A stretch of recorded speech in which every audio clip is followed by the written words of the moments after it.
Assalamualaikum warahmatullahi wabarakatuh. Selamat pagi untuk kita semua. Salam sejahtera bagi kita semua. Baiklah, pada saat ini saya coba untuk mempresentasikan masalah yang ditimbul tentang penjualan dari perumahan era filosofi pada saat pandemi. Dewasa ini kita ketahui bahwa dari bulan Maret 2020 kita mengalami pandemi secara global yang itu berinfek pada perekonomian di setiap negara. Tentu hal ini juga mempengaruhi dari beberapa sektor usaha dan ekonomi.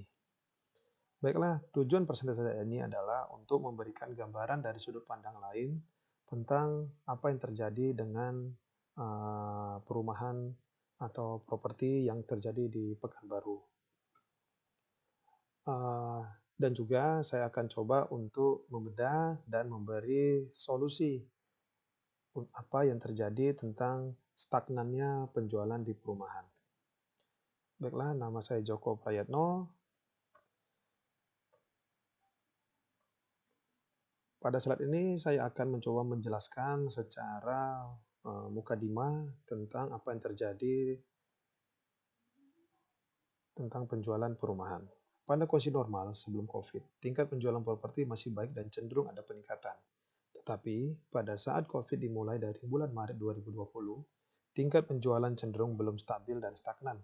Hal ini akan coba saya uraikan mengenai masalah yang dihadapi dan cara untuk tetap mendapatkan demand di tengah masa pandemi sekarang. Dalam setiap peluncuran produk, sudah saatnya kita mulai mencanangkan target penjualan baik dalam jangka pendek maupun jangka panjang. Hal ini akan menjadi barometer dalam menilai produk kita berhasil di pasar atau tidak. Baiklah, hal ini sepatutnya kita sudah mulai untuk terapkan dalam setiap peluncuran produk. Karena apa? Karena ini merupakan jadi landasan kita untuk menilai dan mengukur keberhasilan produk kita baik dari jangka pendek maupun jangka panjang. Agar kita ke depannya bisa ngasih solusi dan penilaian berdasarkan data yang kita dapatkan. Targeting adalah pemilihan beberapa segmen menjadi target pasar. Pilihan targeting pasar berupa besar dan pertumbuhan dan kompetitif pasar.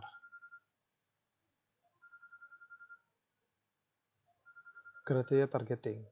Homogen, yang pertama adalah homogen dalam pasar segmen, operasi, marketing mix, dan dimensi. Kedua, heterogen. Berbeda dengan segmen lain dalam hal operasi, marketing mix, dimensi. Ketiga, cukup besar agar menguntungkan.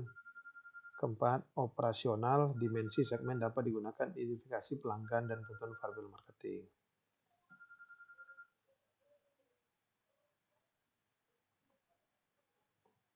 Masih dalam targeting, pada masa pandemi di mana tingkat pendapatan beberapa sektor usaha berkurang, belum lagi ada beberapa sektor yang berhenti produksi. Hal ini mengakibatkan beberapa konsumen masih menunggu dan mengambil properti. Maka hal ini menjadikan kita lebih selektif dalam menentukan pasar dan targeting dalam mencari konsumen. Dalam hal ini saya sedikit menjelaskan bahwa dalam keadaan sekarang, penentuan targeting atau kita menentukan target berdasarkan dari situasi, di mana beberapa sektor dalam ekonomi global saat ini mengalami penurunan. Tetapi ada beberapa sektor yang masih stabil. Maka kita sudah mulai mencanangkan tentang sasaran yang akan menjadi demand kita, sasaran akan demand kita, dan kelebihan produk kita yang akan kita sampaikan sehingga beberapa sektor yang masih stabil itu para pekerjanya ataupun ownernya bisa berinvestasi di perumahan kita. Pada slide berikut ini kita membahas mengenai strategi dalam mencapai target di masa pandemi atau kita bilang di masa wabah. Baiklah, saya coba untuk menguraikan dari sisi teori strategi pemasaran. Kalau targeting pertama adalah untuk menentukan target apa yang akan kita capai dan sasaran apa yang akan kita targetkan dalam mencapai penjualan di perumahan era filosofi. Strategi perusahaan berisi tentang keputusan mengenai lingkup dan tujuan bisnis, serta kegiatan dan sumber daya yang diperlukan untuk mencapai tujuan. Strategi pemasaran menjadi pedoman bagi top manajemen untuk menentukan bagaimana kapan, dan di mana harus bersaing. Hal ini sangat penting karena merupakan faktor utama dalam mendesain strategi bisnis. Betul sekali apa dikatakan teori, bahwa pada masa-masa tertentu, keadaan normal, strategi pemasaran kita masih tetap lakukan. Tetapi pada masa pandemik, kita lebih selektif dan fokus tentang strategi pemasaran. Baiknya top manajemen untuk menentukan bagaimana, kapan, dan di mana harus bersaing, itu adalah targeting di awal konsumen kita, bagaimana, bekerja di mana, di sektor-sektor apakah yang masih stabil di masa pandemi, dan bagaimana produk kita bisa bersaing. Dalam hal ini, kalau tipe era filosofi kebetulan berada di tipe medium, di tipe 45 sampai 60. Di sini boleh dikatakan kita menggunakan material yang cukup baik dan berada di atas dari segmen tipe 45 dan tipe 60. Nah, maka beberapa orang yang sudah survei di sini telah tertarik, tinggal mereka mengkondisikan tentang keadaan mereka saat ini di masa pandemi. Apabila di masa pandemi mereka stabil, kemungkinan besar mereka akan mengambil rumah di era filosofi.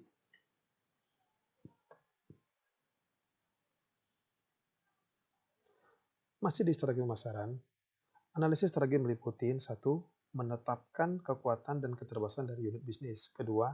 Memilih strategi untuk menjaga dan meningkatkan kinerja manajemen, akan memutuskan apa yang menjadi prioritas untuk menempatkan tiap bisnis berkenaan dengan alokasi sumber dayanya. Proses strategi pemasaran. Pertama ada analisa situasi, kedua visi pasar, struktur dan analisis, ketiga segmentasi pasar, dan keempat mempelajari pasar. Hal ini juga sangat selaras sekali dengan apa yang telah kita katakan sebelumnya, bahwa proses strategi pemasaran itu harus dijadikan landasan kita untuk kedepannya. Tetapi strategi pemasaran itu harus kita lihat dari 4 analisa.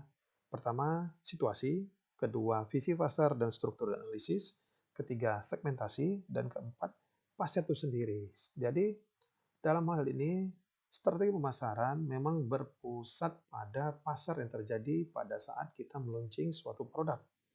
Apabila kita dalam keadaan pandemi, maka sudah baiknya kita akan menilai dari menentukan harga rumah, kualitas rumah, dan demand rumah, itu harus sesuai dengan keadaan sewaktu kita launching. Pada saat pandemik, saya contohkan, harga rumah itu kita tidak bisa untuk memberi harga normal sebelum atau sesudah pandemi. Kita ngasih beberapa diskon, kita ngasih bonus dengan kualitas yang cukup baik, dengan fasilitas yang cukup baik, dan diharapkan kita akan mendapatkan konsumen dari sisi yang melihat mutu. Dan juga kita akan menceritakan tentang visi misi kita dalam membangun perumahan. Di sini kita akan melihat kenyamanan seperti lebar jalan dan fasilitas ibadah sudah kita lakukan dan akan kita masukkan ke dalam rumah tersebut. Hal ini juga akan menjadi prioritas bagi konsumen yang prioritasnya mencari kenyamanan dan tempat beribadah. Dan juga pasar. Pasar di sini dalam arti konsumen ini dalam wait and see. Mereka hanya belum memutuskan, tapi melihat dan menunggu keadaan pandemi ke depannya. Tetapi kita bisa meyakinkan konsumen bahwa investasi di tempat kita akan menjadikan mereka menguntungkan dalam hal sisi kenaikan harga bangunan untuk setelah masa pandemi. Analis pasar menjadi poin penting, di mana akan menjadi langkah dalam menyusun targeting dan sejalan dengan target produk. Mempelajari pasar akan situasi yang terjadi dan merumuskan strategi dalam masa pandemik menjadi hal yang utama, agar kita dapat sasaran dan demand produk tetap baik walau di masa pandemi. Ini menjadi poin pentingnya, dan saya ibaratkan apabila kita ingin mencapai goal dalam suatu produk, dalam hal ini Rumah Era Filosofi, kita akan coba untuk mengilustrasikan goal itu sebagai tim sepak bola. Kebetulan pada saat ini saya penggemar Manchester Citizen. Jadi saya ambil foto gol dari Citizen. mencapai goal itu tidak bisa sendiri dan itu butuh tim, di mana tim bekerja berdasarkan dari instruksi dari perusahaan. Instruksi perusahaan jelas dalam hal ini untuk strategi marketing dan targetingnya sudah ditetapkan. Hasilnya apa? Apabila beberapa tim dan komponen stakeholder dalam perusahaan itu menjalankan, maka goal akan tercapai dan kita akan melakukan selebrasi bersama-sama. Baik, cukup sekian atas informasi dan presentasi yang saya sampaikan. Terima kasih banyak, matur nuwun atas atensinya. Assalamualaikum warahmatullahi wabarakatuh.